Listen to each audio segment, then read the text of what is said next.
The story of Rolls-Royce begins in the early 1900s with two very different men who shared a single dream: to create the perfect car.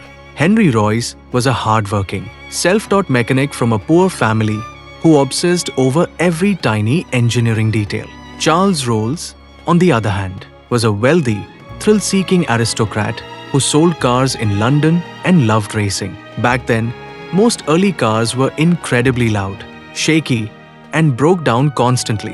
When Royce bought one of these noisy cars, he hated it so much that he decided to use his mechanical genius to build a smoother, quieter, and more reliable machine entirely from scratch in his own workshop. Word of Royce's incredibly smooth car eventually reached Charles Rolls, who was desperately looking for a high-quality British car to sell to his wealthy clients. In May 1904, the two men met for lunch at the Midland Hotel in Manchester. When Rolls took Royce's small two-cylinder car for a test drive, he was absolutely amazed by how silently and perfectly it ran. Right then and there, they struck a legendary handshake deal.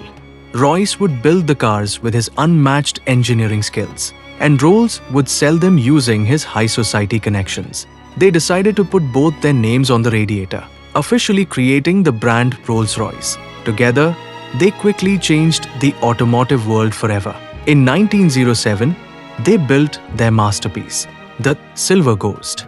Painted in real silver, the engine was so quiet that people said the only thing you could hear inside was the ticking of the clock. To prove how incredibly tough it was, they drove it non-stop for 15,000 miles without a single breakdown, an impossible achievement at a time when most cars broke down every few miles. This massive success earned Rolls-Royce the famous title of the best car in the world, proving that when a brilliant mechanic teams up with a master salesman, they can build a legend that lasts forever.